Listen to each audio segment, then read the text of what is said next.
Então, vamos agora primeiro ler uma parte do nosso catecismo. Nós estamos tratando o credo apostólico,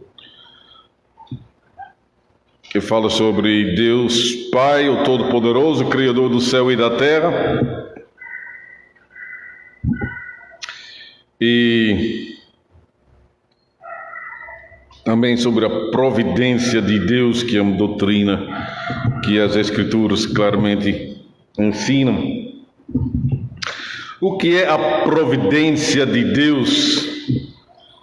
É a força todo-poderosa e presente com que Deus, pela sua mão, sustenta e governa o céu, a terra e todas as criaturas. Assim, ervas e plantas, chuva e seca, anos frutíferos e infrutíferos, comida e bebida, saúde e doença, riqueza e pobreza, e todas as coisas não nos sobrevêm por acaso, mas de sua mão paternal.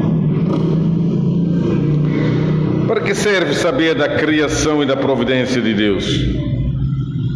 Para que tenhamos paciência em toda adversidade, mostremos gratidão em toda prosperidade, e para que, quanto ao futuro, tenhamos a firme confiança em nosso fiel Deus e Pai, de que criatura alguma nos pode separar do amor dele.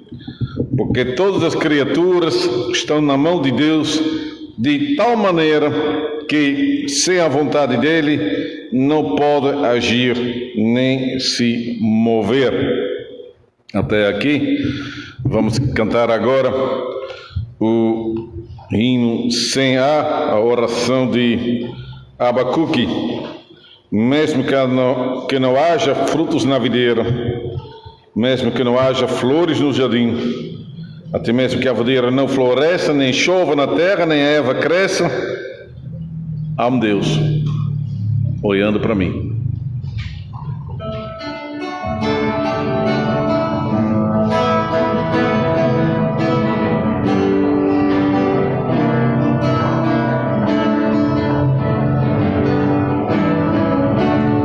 Mesmo que não haja frutas na videira,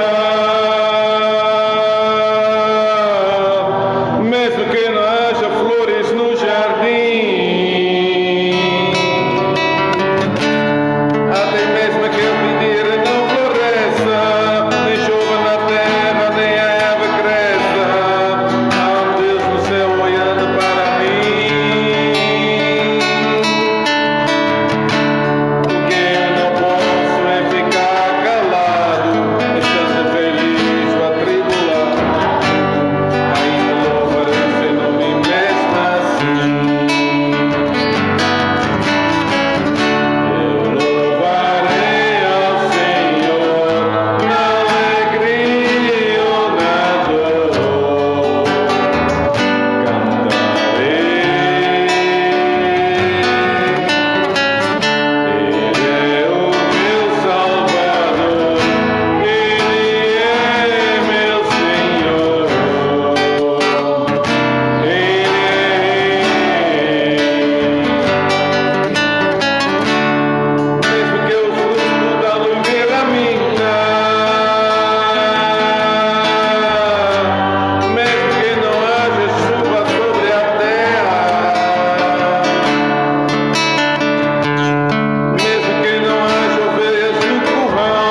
Vamos abrir a palavra de Deus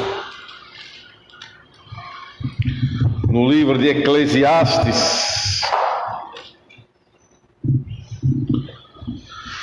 Eclesiastes 3,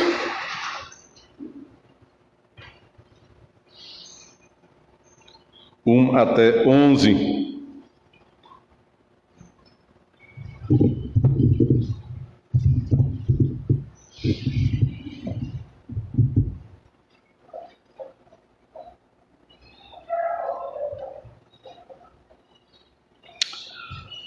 Para tudo há uma ocasião certa.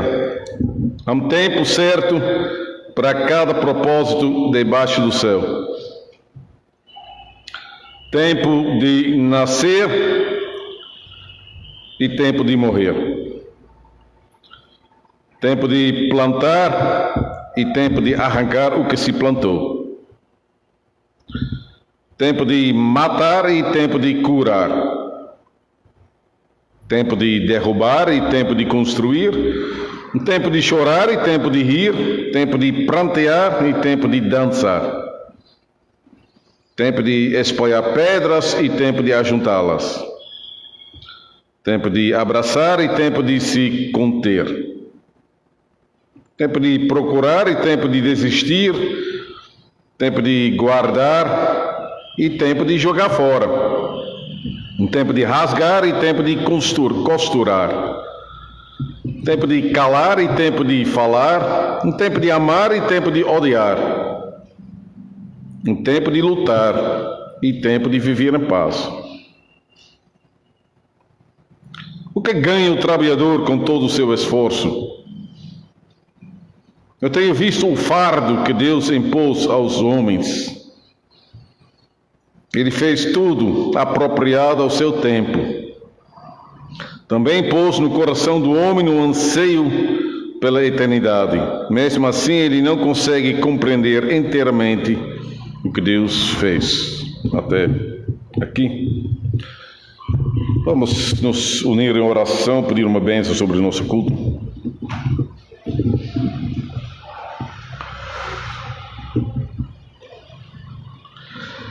Senhor nosso Deus, Pai do nosso Senhor Jesus Cristo, Tu és Deus eterno, soberano sobre os céus, sobre a terra,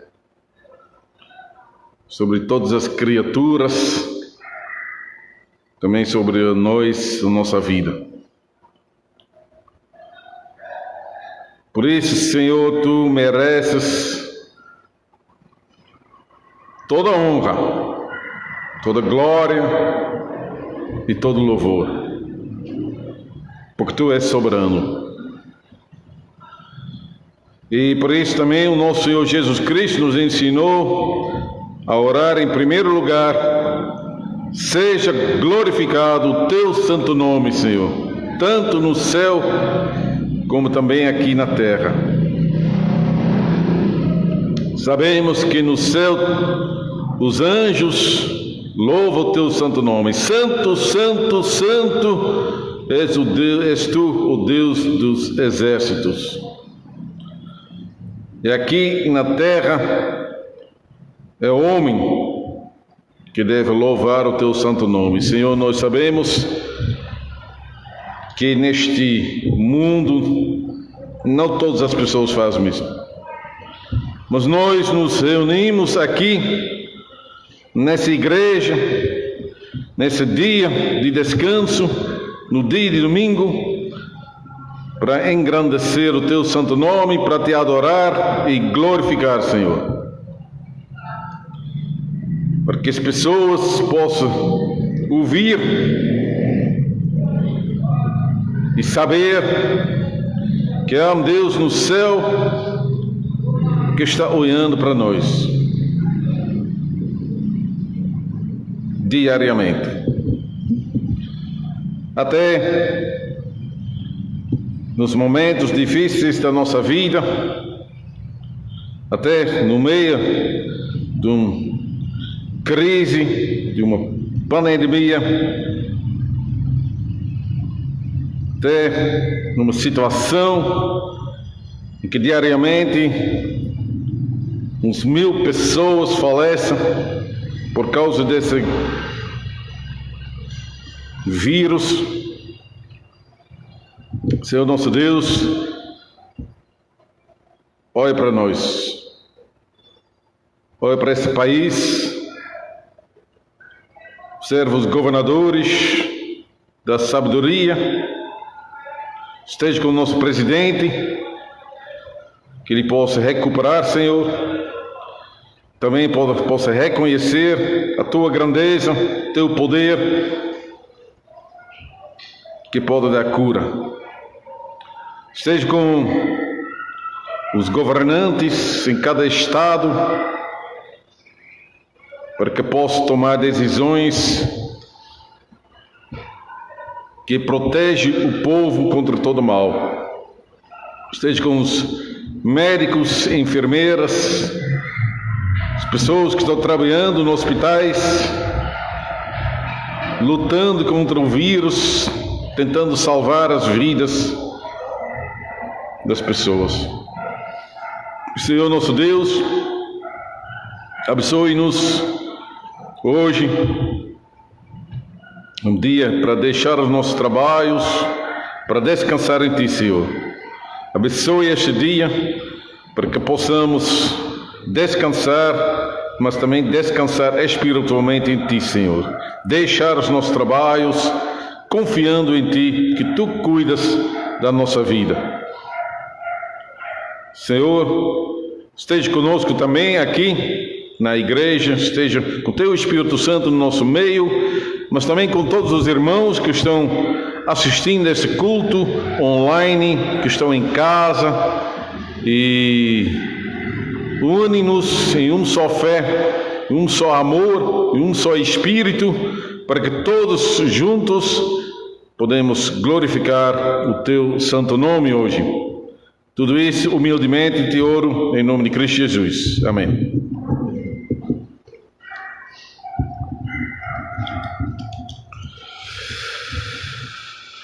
Queridos irmãos, irmãs,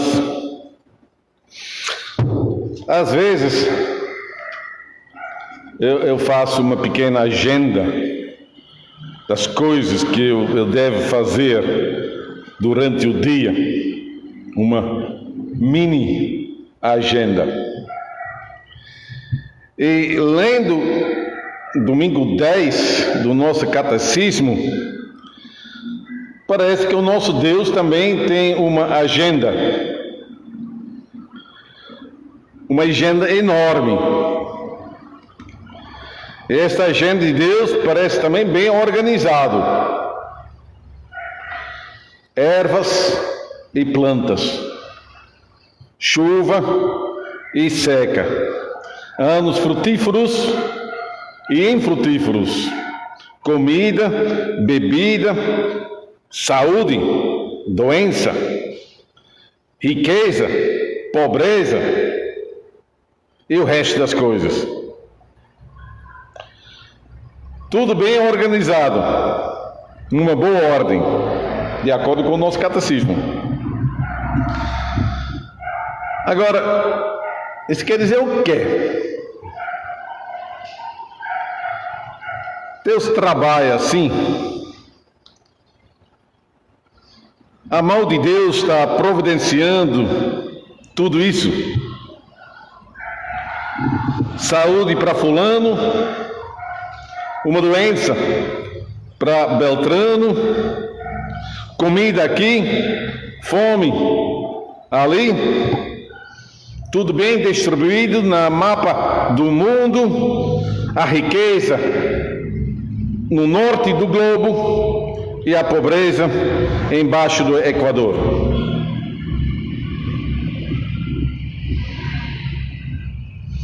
Falando sobre isso dessa maneira, as coisas parecem um pouco banal. Será que a providência de Deus funciona assim, irmãos? Deus divide todas essas coisas, o bom e o mal, e cada um recebe a sua porção. Hoje em dia, não muitas pessoas pensam assim.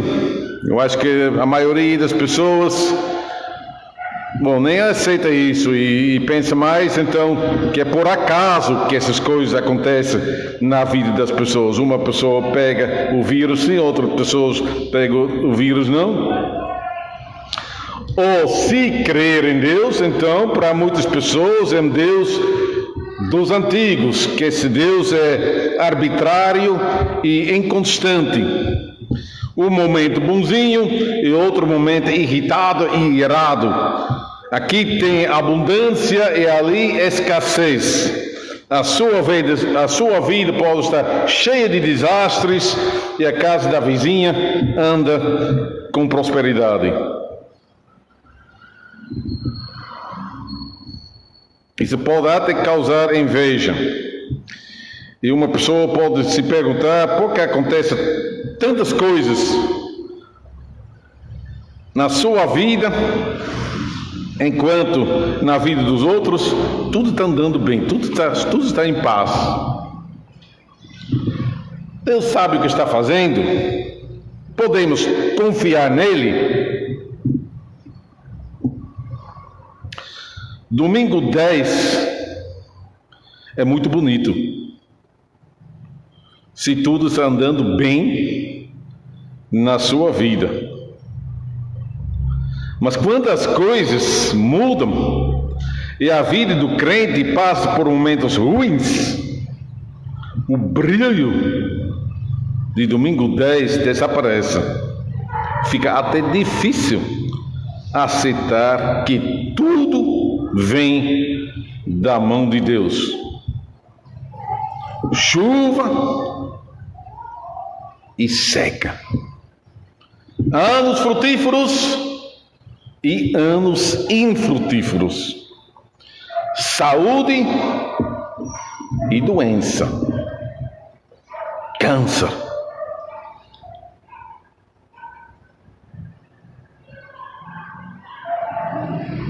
Isso não é fácil. Por causa disso, temos que analisar bem o domingo 10 e observar também, muito bem, quem está providenciando essas coisas. O catecismo fala sobre o Pai Celestial, o Criador dos céus e da terra.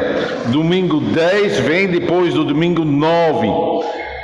Nós confessamos em primeiro lugar que Deus, o Pai, criou os céus e a terra. E aqui em domingo 10 confessamos que o mesmo Deus, o mesmo Pai, cuida de tudo. A providência de Deus é a força todo-poderosa e presente com que Deus, pela sua mão, sustenta e governa o céu, a terra e todas as criaturas. E na segunda parte se diz: todas as coisas não nos sobrevêm por acaso, mas de sua mão paternal. E na última parte se diz: todas as criaturas estão na mão de Deus. Então, o Pai Celestial está no poder. O Pai de Jesus Cristo está providenciando todas as coisas. Deus é nosso Pai e nós somos os filhos deles. Sempre. Não esquece isso. Nem na prosperidade, se tudo está andando muito bem, nem na adversidade. E falando sobre esse assunto, então, nós devemos também considerar a situação em que nós vivemos. A nossa miséria, a nossa vida embaixo do sol, o nosso mundo cheio de vaidades. Vaidade de vaidades, disse Salomão. Tudo é vaidade e correr atrás do vento. E sabe por quê? porque o mundo está embaixo da maldição de Deus. Depois eu vou dizer um pouco mais sobre isso. Eu quero combinar domingo 10 com Eclesiastes 3. Ambos os textos têm uma lista bem organizada das coisas que acontecem em nossa vida. Coisas contraditórias, contrastes. O livro de Eclesiastes, então, coloca isso num contexto da vaidade deste mundo e explica um pouco melhor as sombras que aparecem de vez em quando em nossa vida. O tema hoje é a bondade do Pai no meio da nossa miséria. Eu quero dar uma olhada à soberania, quero explicar a soberania de Deus, a providência geral e a providência particular. Primeiro, a soberania de Deus. Vamos começar com isso porque a primeira coisa que a Bíblia nos ensina é essa: a soberania de Deus. No princípio, Deus criou os céus e a terra. A obra da criação é a manifestação da soberania de Deus. Paulo confirma isso em Romanos 1:20. Desde a criação do mundo, os atributos invisíveis de Deus, seu eterno poder e sua natureza divina, têm sido visto claramente, ele disse. A criação é uma obra imensa que só Deus podia realizar. Nenhum homem estava presente, nem pode fazer uma coisa igual. O Senhor não disse a Jó 38, onde você estava quando lancei os alicerces da terra? Ele fala, pode ler esse capítulo 38, é maravilhosa. Ele diz muitas coisas a Jó e no final Jó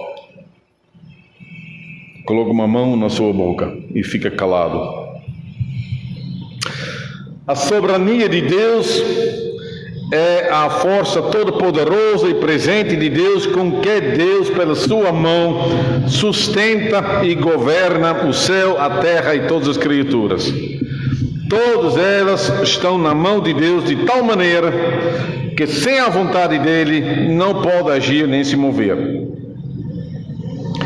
Essas últimas palavras são, eu ia dizer, muitas pesadas, irmãos. Porque pode dar a ideia que tudo o que fazemos é a vontade de Deus.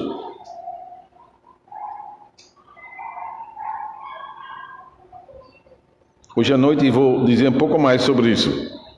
Mas uma pessoa poderia dizer, então, as coisas boas vêm da vontade de Deus e as coisas más vêm também da vontade de Deus.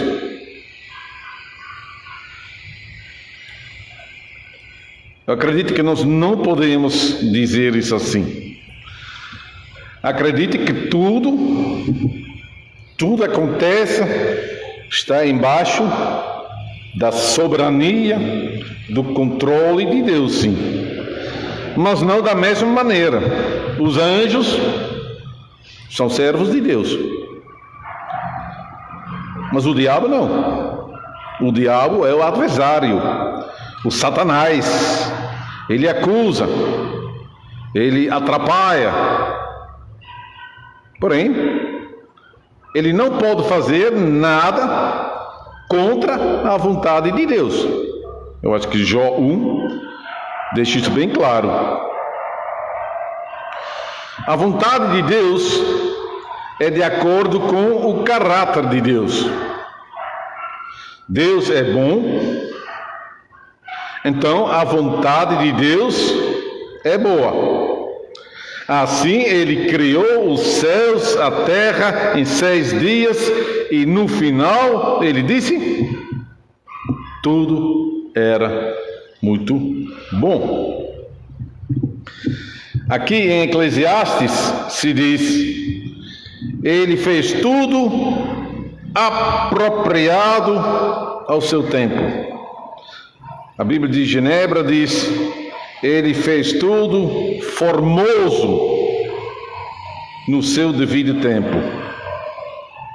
Formoso quer dizer que aquele momento, aquele coisa, está em harmonia com o plano de Deus. Deus fez tudo formoso no seu devido tempo, na hora certa e na ordem certa. Deus preparou tudo em 6 dias e no final ele criou o homem e a sua mulher como a coroa da criação. Tudo estava... Realmente ele preparou tudo para no final colocar o homem aqui na terra. O homem foi criado de acordo com a imagem de Deus para cuidar da terra e de tudo que nele há. E tudo era muito bom, formoso, em harmonia com o plano e a vontade de Deus.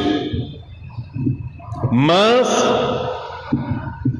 chegou a rebelião.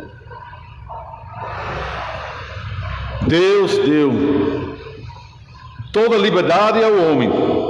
Só tem um limite: ele não podia comer da árvore. Todo mundo aqui, eu acho que conhece a história. O homem ultrapassou o limite que Deus colocou porque ele queria ser igual a Deus. A essência do pecado é essa: o homem quer ser igual a Deus. E Deus não aceita isso. O homem se exaltou e Deus o humilhou. Em vez de viver em paz sob a bênção de Deus no jardim de Éden, o homem chamou sobre si a maldição de Deus. O homem vivia em paz com Deus, em harmonia com sua esposa e com a natureza, mas a rebelião dele mudou tudo. Ele escolheu o lado da serpente e foi amaldiçoado por causa disso. Ele devia sair do jardim de Éden, ele não podia mais viver na presença de Deus. A aliança com a serpente foi destruída por Deus, a relação com sua esposa foi perturbada e a relação com a natureza estragada. A Bíblia diz em Gênesis 3,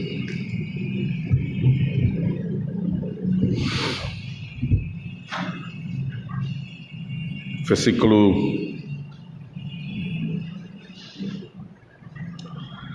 17: maldita é a terra por causa de você, com sofrimento você se alimentará dela todos os dias da sua vida. Ela lhe dará espinhos e ervas daninhas, e você terá que alimentar-se das plantas do campo. Com o suor do seu rosto você comerá o seu pão até que volte à terra, vista que dela foi tirado, porque você é pó, e ao pó voltará. Deus deu grandes poderes ao homem quando ele o criou. Salmo 8 diz: Tu o fizeste um pouco menor do que os seres celestiais e o coroaste de glória e honra. Tu o fizeste dominar as obras das tuas mãos, sobre os seus pés tudo puseste. Todos os rebanhos e manados, e até os animais selvagens, e as aves do céu, os peixes do mar, e tudo que percorre as veredas da mares. Quase como Deus, vice-rei na terra. Mas depois da queda, Deus mudou a posição do homem. Deus tirou o poder dele. Deus diminuiu o poder dele. Ele limitou a vida dele. O homem se tornou mortal. O homem ia morrer. O homem vai sofrer e vai ficar cansado por causa do trabalho. A mulher vai sofrer e dar à luz com dores. A perfeita harmonia entre os dois não existe mais, mas foi substituído por uma paixão, por discussões. O homem vai dominar a mulher e às vezes também vice-versa. Haverá muita confusão aqui na terra, e muito sofrimento e muita luta. Tudo por causa do pecado. E o livro de Eclesiastes fala muito sobre isso. Por um lado, Salomão diz que Deus fez tudo formoso no seu devido tempo, mas isso está em contraste com o que foi dito nos primeiros capítulos de Eclesiastes. Lá se fala sobre o rotatório cansativo da criação. O sol sobe e desce cada dia de novo, e cada dia tem a sua rotina. Uma geração vem e outra vai, como as ondas do mar. A vida do homem parece com a vida de um tigre num zoológico. Vocês já viram um tigre num zoológico, crianças? O tigre dando uma jaula enorme e só está andando assim. Só está andando assim. Eu queria fazer isso, mas não posso fazer, não tem espaço. Ele só está andando assim. Ele nem está olhando para você. Ele tem uma vida, eu ia dizer, inútil.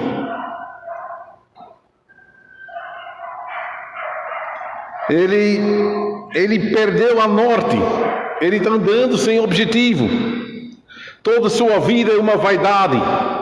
Vaidade de vaidades, tudo é vaidade. A vida é como a fumaça que sobe no ar e se passa. Passageira, sem sentido. Assim é a nossa vida. Assim é a vida embaixo do sol. Depois Gênesis 3. Todo livro, você pode verificar isso, todo livro de Eclesiastes nos mostra como a vida é inútil e sem sentido. Como as coisas são tortas e não funcionam bem. Como a vida é curta e passageira. O livro inteiro fala sobre as sombras da vida. E aqui em capítulo 3 aparece um raio do sol. Aqui se fala sobre a obra de Deus soberano, que fez tudo formoso e colocou a eternidade no coração do homem. Aqui Salomão diz que o homem tem um sentido de Deus, tem um sentido de um poder maior que está realmente governando tudo. Então, o terceiro capítulo, o nosso texto fala sobre a soberania de Deus. Mas antes disso, 10 versículos antes disso, fala também sobre a vida do homem, que é passageira. Nada é constante. Salomão registrou 14 contrastes que marcam a vida do homem, começando com o nascimento e o momento de morrer, terminando com a guerra e a paz. A vida é como o fluxo e refluxo do mar. Maré baixa e maré cheia. Por um lado, encontramos aqui uma imagem geral da criação, porque não somente que isso acontece aqui, mas acontece em qualquer parte deste mundo. Então nós recebemos uma imagem geral da criação. Por outro lado, também uma imagem mais detalhada da nossa vida. Os contrastes e os conflitos que nós encontramos na vida. Contrastes que marcam a vida do homem. Eu não vou entrar nesses detalhes neste momento, porque eu só quero mostrar que a soberania de Deus é uma coisa, o sofrimento do homem é outra coisa. Tudo acontece embaixo da soberania de Deus, mas muitas coisas são as consequências e os efeitos do pecado e da maldição de Deus sobre a terra e sobre a vida do homem. Nós podemos dizer que a doença é um efeito do pecado. Faz parte dessa vida vaidosa. Mas devemos ter muito cuidado quando vamos dizer que tal doença é a vontade de Deus. Porque nós não conhecemos o plano de Deus, nem a vontade de Deus. Eclesiastes nos alerta neste ponto. Já à noite eu vou dizer um pouco mais sobre isso, porque vamos falar sobre a doença de Ezequias. Em todo caso, aqui o texto diz: Deus fez tudo formoso no seu devido tempo. Nós estamos conscientes disso, porque Ele colocou a eternidade em nossa mente. Nós estamos conscientes disso, que Deus fez tudo formoso, mas nós não entendemos tudo. Tem vários momentos em que nós ficamos pasmados com certas coisas que acontecem e nos perguntamos: por quê?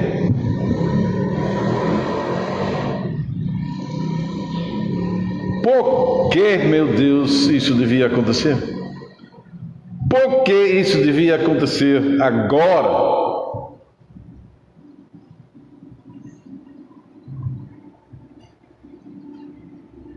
Nós não sabemos. Versículo 11 quer dizer isso: tudo fez Deus formoso no seu devido tempo. Também pôs a eternidade no coração do homem, sem que este possa descobrir as obras que Deus fez desde o princípio até o fim.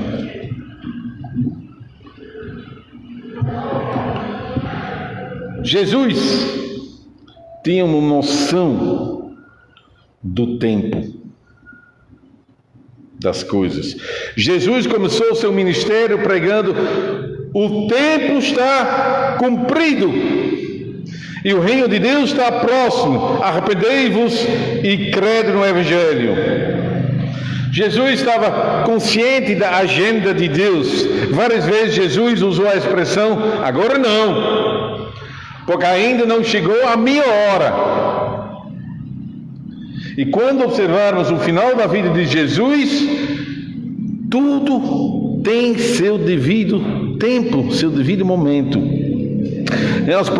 As profetas do Antigo Testamento já profetizaram sobre isso, sobre o sofrimento de Jesus. Eles não sabiam a hora nem as circunstâncias, disse Pedro em 1 Pedro 1,11, e do ponto da vista dos profetas, tudo foi como uma grande quebra-cabeça. Eles, as peças estavam tudo na mesa, e ele estava procurando, então, o lugar certo de cada pecinha que estava nas mãos deles. E Cristo chegou, e ele colocou tudo no seu lugar. Ele fez tudo no seu devido tempo, na hora que Deus definiu. A vida de Cristo nos deixa bem claro como Deus é soberano. Aqui na terra, a vida está cheia de contrastes. Porém, no conselho eterno de Deus, tudo está em harmonia. Pense numa placa de um computador, como uma coisa dessa. Eu não entendo nada. Talvez Henrique sabe melhor. Mas está tudo assim. E quem não é profissional, não entende nada. Mas se está funcionando bem, você coloca no computador, e se está funcionando bem, na tela aparece um desenho muito bonito. E nós estamos olhando para essa coisa e nós não entendemos como tudo está relacionado, como tudo está funcionando. Assim é a obra de Deus. É Deus observando tudo. Deus fez tudo formoso no seu devido tempo. E nós estamos conscientes disso, mas não entendemos tudo. Talvez, às vezes, não entendemos nada. Isso é o nosso problema.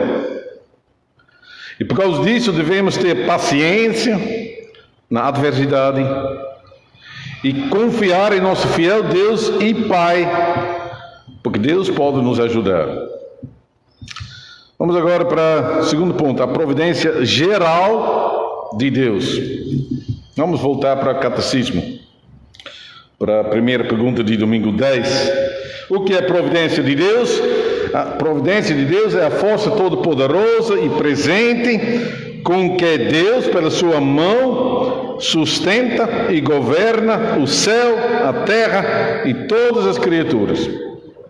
E assim, ervas e plantas, chuva e seca, anos frutíferos e infrutíferos, comida, bebida, saúde e doença, riqueza e pobreza, e todas as coisas não nos sobrevêm por acaso, mas de sua mão paternal. Já disse, o catecismo coloca também os contrastes da vida aqui lado ao lado, chuva e seca, anos frutíferos e infrutíferos, riqueza, pobreza, saúde e doença. Nada acontece por acaso, mas vem da mão de Deus. O apóstolo Paulo, ele sempre tocou essa tecla quando ele começou a pregar fora da sinagoga, nas praças, para as pessoas que não foram criados com a revelação de Deus, com a Bíblia. Ele sempre menciona a providência de Deus, como em Atos 14. Atos 14, versículo 14 e 15. 15 e seguintes. Então ele começa a pregar e diz: homens, nós estamos trazendo boas novas para vocês. dizendo que se afastem dessas coisas vãs e se voltem para o Deus vivo, que fez o céu e a terra, o mar e tudo que neles há. No passado, Ele permitiu que todas as nações seguissem os seus próprios caminhos. Contudo, Deus não ficou sem testemunho. Mostrou sua bondade, dando-lhes chuva do céu e colheitas no tempo certo, concedendo-lhes sustento com fartura e um coração cheio de alegria. Quero apontar duas coisas, presta atenção. Deus permitiu que todas as nações seguissem os seus próprios caminhos. 2, a providência de Deus é geral. A providência de Deus atinge mãos, pessoas más e pessoas boas, justas e injustas. Como Jesus já tinha dito em Mateus 5,45, Ele faz raiar o sol sobre maus e bons e derrama chuva sobre justos e injustos. Alguns chamam isso a graça comum de Deus. Eu prefiro não falar assim. A graça de Deus é específica para a salvação das pessoas. Eu acho que é melhor falar sobre a bondade de Deus e sobre a sua longanimidade. Faz parte, o que está acontecendo, faz parte da manutenção da criação. Deus cuida das coisas, até depois da queda de Adão, da rebelião de Adão. Deus não diz, tá bom, deixa para lá. Deus continua cuidando das coisas. Deus terminará, isso faz parte da fieldade de Deus. Deus terminará o que Ele começou.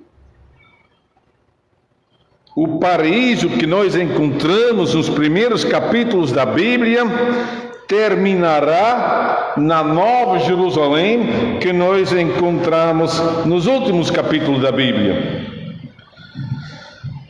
A rebeldia do homem complicou esse plano, mas Deus é soberano e vai chegar ao final. Ele é o Deus de Salmo 2.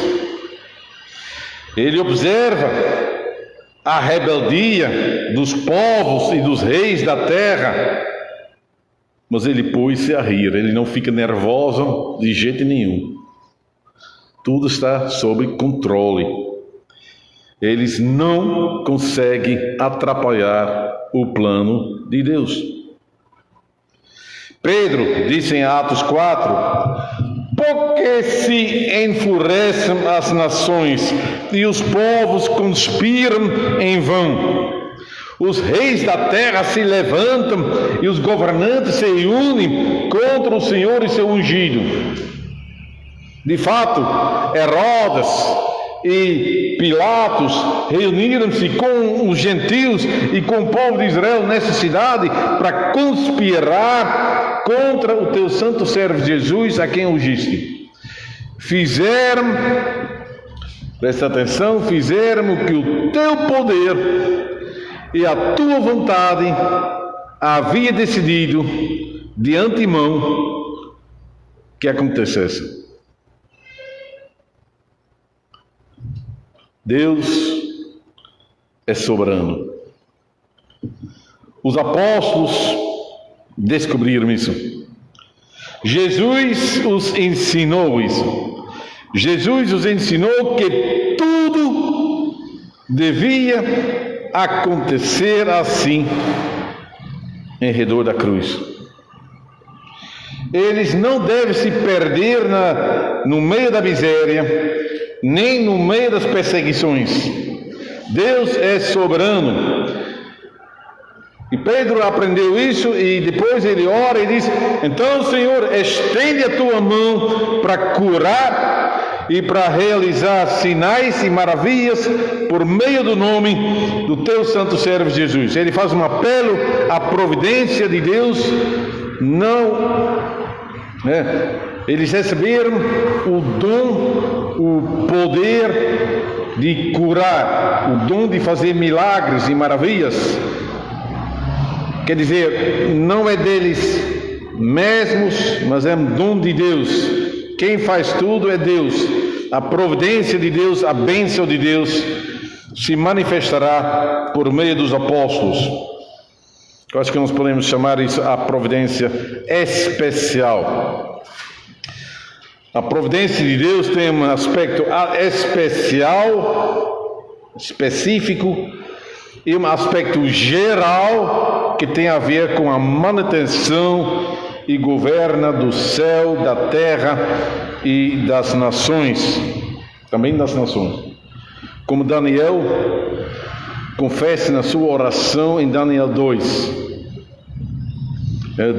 Nabucodonosor recebeu uma visão, um sonho, e Daniel vem com a revelação.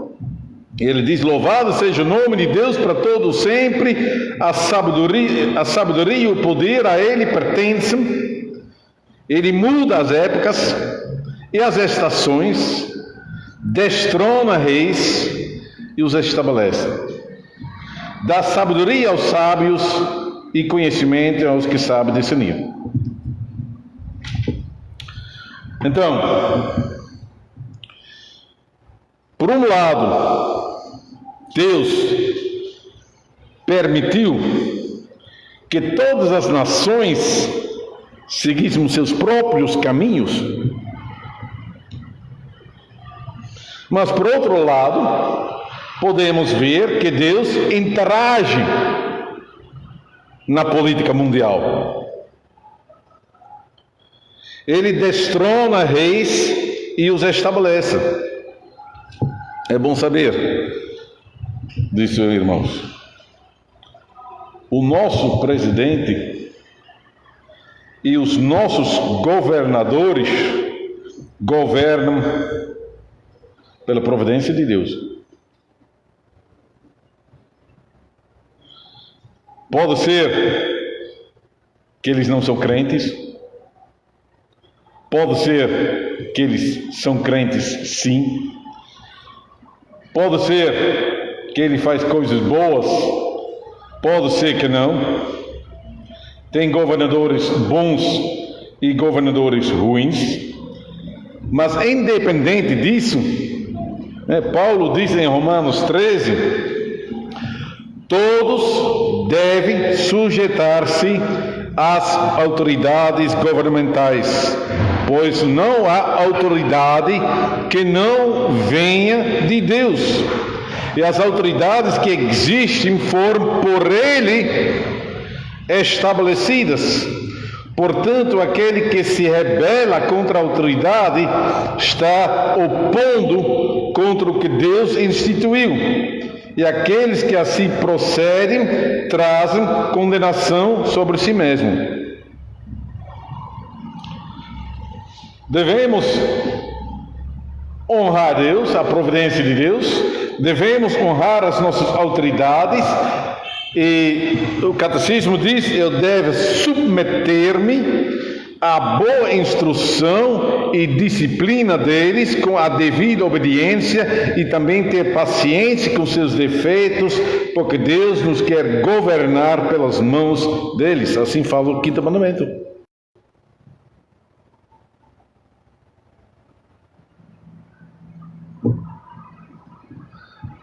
Essa semana eu vi várias mensagens contra o nosso presidente. Ouvi pessoas dizer: toma, agora você vai saber o que é uma gripezinha. Outras disseram: quem deve ganhar? O presidente Bolsonaro ou o Covid-19? Eu acho que tudo isso mostra um certo desprezo. Sim ou não? Mostra um certo desprezo que ele não merece. Deus quer nos governar pelas mãos dele. E pode ser que você não concorde com tudo o que ele está fazendo ou dizendo, mas Deus quer nos governar pelas mãos dele. E nós devemos orar em favor dele, para que Deus dê cura, dê sabedoria, para que ele possa aprender dessa experiência. Certo? Finalmente, a providência particular de Deus. Lendo o livro de Eclesiastes, nós encontramos muitas observações e também decepções.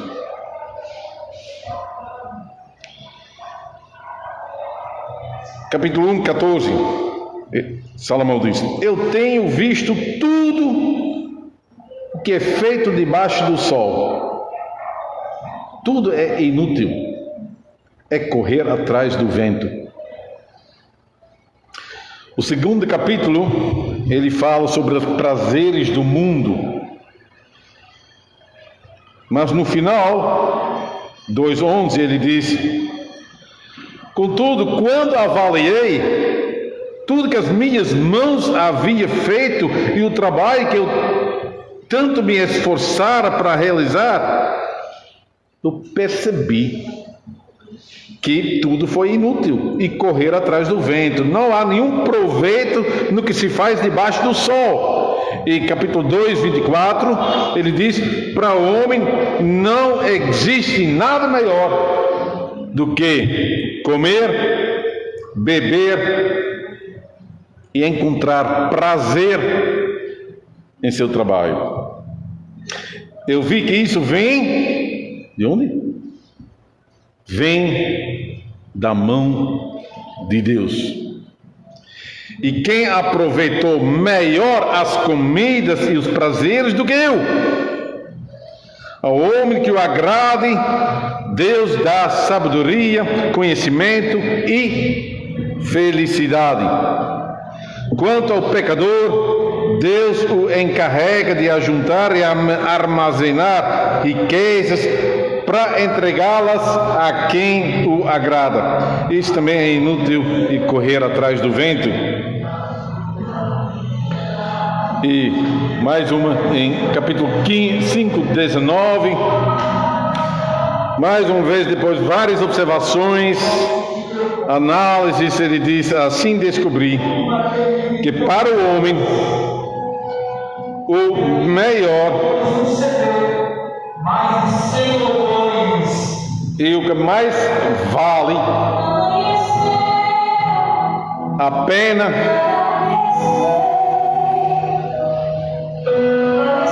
é comer, beber e desfrutar o resultado de todo esforço que se faz debaixo do sol durante os poucos dias de vida que Deus lhe dá, pois essa é a sua recompensa. E quando Deus concede riquezas e bens a alguém e o capacita a desfrutá-los, a aceitar a sua sorte e a ser feliz em seu trabalho, isso é um presente de Deus. Raramente essa pessoa fica pensando na brevidade da sua vida, porque Deus o mantém ocupado com a alegria do coração. A vida tem altos e baixos, não é? Todo mundo sabe disso. Tem momentos difíceis e tem momentos cheios de alegria e felicidade. Salomão observou tudo isso.